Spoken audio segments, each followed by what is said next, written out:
Let's learn how to finish seams on mid-19th century dresses.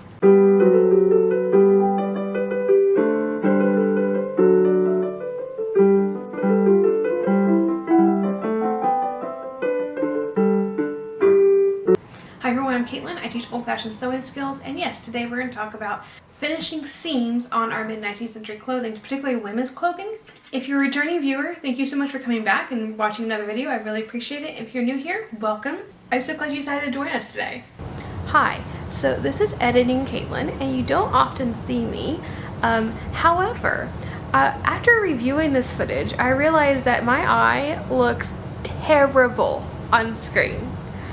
I promise I did not get beaten up. I do not have a black eye.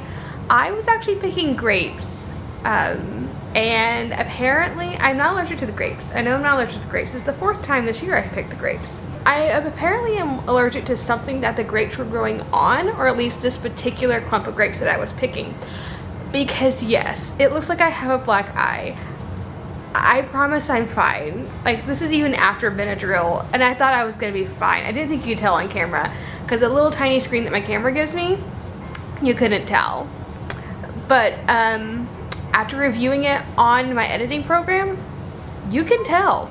So I didn't want anyone to freak out. I'm fine. 3 weeks later, and the eye is fine. Again, I apologize. I really didn't think it was noticeable. Otherwise, I would have mentioned it in the video, but I really felt like it wasn't noticeable until I got it full screen and was like, oh, yes, you can tell. So didn't want anyone to worry. Thought I should just mention that real quick. Anyway, we'll get back to our finishing the seams, and hopefully it isn't too distracting for you. Because in our modern world and our 20th and 20th century sewing ideals state that all of our seams must be finished, sometimes it can be very difficult for a living historian to wrap their mind around leaving seams raw. We're not finishing them the way we are taught to finish, because your sewing must look professional. So I did most of my early sewing in elementary, middle, and high school in 4-H. 4-H encompasses many skills called projects, not just animals. And my main project for the vast majority of my 4-H career was clothing and textiles. And to have a proper 4-H project, you have to do several things. Like you have to do community service in your project. You have to learn new skills. You have to teach other skills and things like that. I also did a lot of sewing competitions through 4-H. Every year my county did a youth fair, which wasn't just 4-H. It was also FFA and FCCLA youth as well, doing all sorts of things from baking to animals to canned goods to art projects to building Legos, and of course sewing. And there are many years where I entered every single category of sewing and made like 40 projects. And a big thing with the sewing competitions, and also with anything that I entered, and a really big deal, was finishing seams. You got points taken off if your seams were not finished, and judges really disliked having edges pinked. They would much prefer to have them serged or bag lined or something more professional. So I grew up finishing the seams in all my homemade garments. And after graduating, I actually went back and I judged several years in the same youth fair, and I do remember the other judges being very big into, oh, she didn't finish her seams, we can't place her above this one. And it's one of those things, well, this was much better sewn, even though the seams aren't finished. The skill level was higher. I think it should go higher. And they're like, nope, if the seams aren't finished, it's not professional, it gets ranked last. Okay, that's not my opinion, but it is other people's opinion. And in my brain, I'm just thinking, your grandmother and your grandmother's grandmother would not have cared to finish any seams. We're kidding. Because finishing seams wasn't very important in the 19th century and oftentimes earlier. Really up until 1860, as long as these seams are being seamed from the outside and they're not going to fray or unravel, you really don't need to finish your seams. It's just clawed into my leg. I've been told not to apologize for the animals, but yes, they do come out when I film. So you saw Lady the dog, that is Cayenne the cat, who thinks I am talking straight to him. You just went underneath my dress between my legs. Why? And yes, I did have to unlearn that when I started making reproduction Victorian clothing, because my first instinct was to finish all the seams like I had been taught.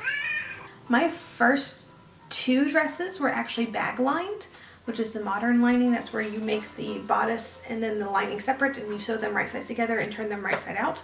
That is a very modern thing for clothing. And yes, my first 2 historical garments were made that way because I didn't know any better. Actually, by the second one, I did know better. I'm going to be professional and I'm going to do this the right way. But who's to say it's the right way? Like, what's normal now wasn't the right way 150 years ago. If I'm making clothes from 150 years ago, I should probably do it their right way. I don't necessarily know any better. There may have been good reasons that they didn't finish seams, and there are. So I had to unlearn that and retrain my brain to go, I don't know better just because I'm 150 years into the future. Yes, we've gained a lot of knowledge, we've gotten better about a lot of things, but we've also lost some knowledge and made our lives infinitely more difficult and impractical. So sometimes, yes, working off what they were doing back then actually does teach us a lot. And I've had to learn that throughout the years. And I tell you like the whole 4-H story because just to let you know that I get it. Like, I really do get it. I know that it bothers modern people to have raw seams and that we have been taught that this is not correct and that this is not professional, and if you are a good seamstress, you don't do it this way. I get it. And that's not to say that no seams in the 19th century are finished. Some of them are, and that's what we're going to talk about today. But I do want to definitely stress that you don't have to finish your seams. There's really, again, only 2 reasons you need to finish seams. 1, if it's going to fray, or 2, if it's going to be seen. So we're going to discuss actually 5 different scenarios in which you would finish the seam of a women's clothing article in the mid-19th century. And if your interior seam does not fit one of these 5 scenarios, likely the best period option is to leave it raw. So let's get started.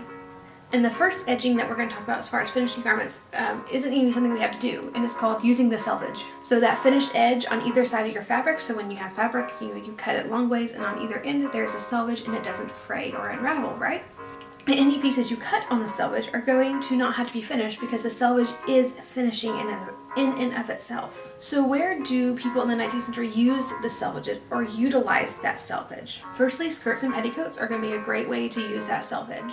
From 1830 to about 1862-3-ish, the skirts and petticoats were cut straight, which means they are just rectangles, and then you sew the panels together. And then you first hem it, and then you gauge or pleat the top. And that way you also get to utilize the selvage in each of those panels. And that way none of your skirt seams have to be finished. Another place I often will see selvage, but not always, is down the center front of a bodice, especially on post-mid 1840s bodices, because early 1840s and earlier, at least from the 1820s to like the early 1840s, you're going to see bodices cut on the bias. The front pieces are cut on the bias instead of on the straight grain, which is something I see a lot of people who do 1830s get that wrong.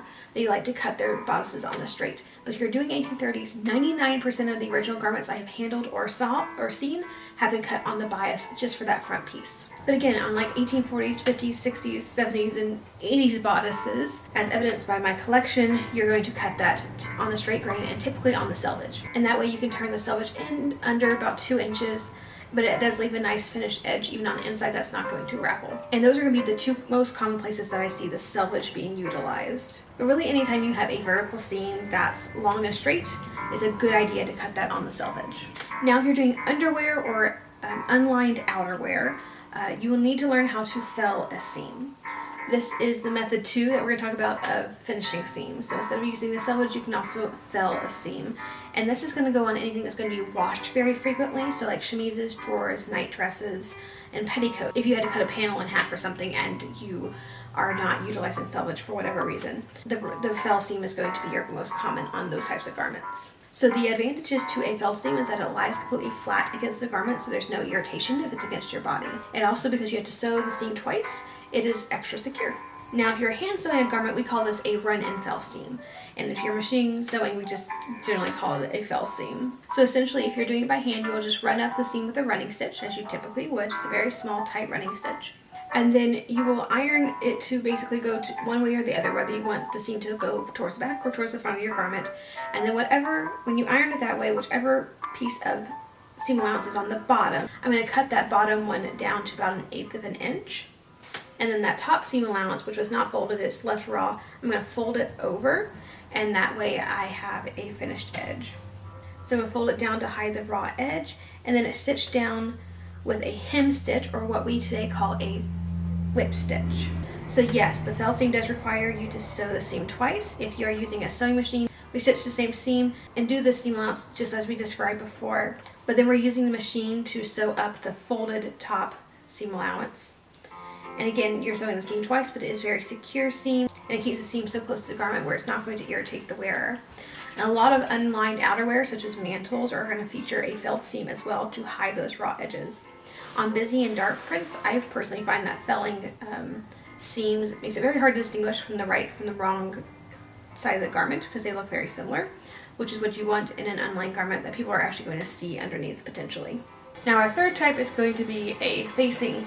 So for hems, sleeve wrists, sometimes the bodice edge on bast bodices, which are the bodices that have little skirt pieces attached, you will sometimes see a facing, and a facing is just a strip of fabric. It can be the self fabric and also can be scrap fabric.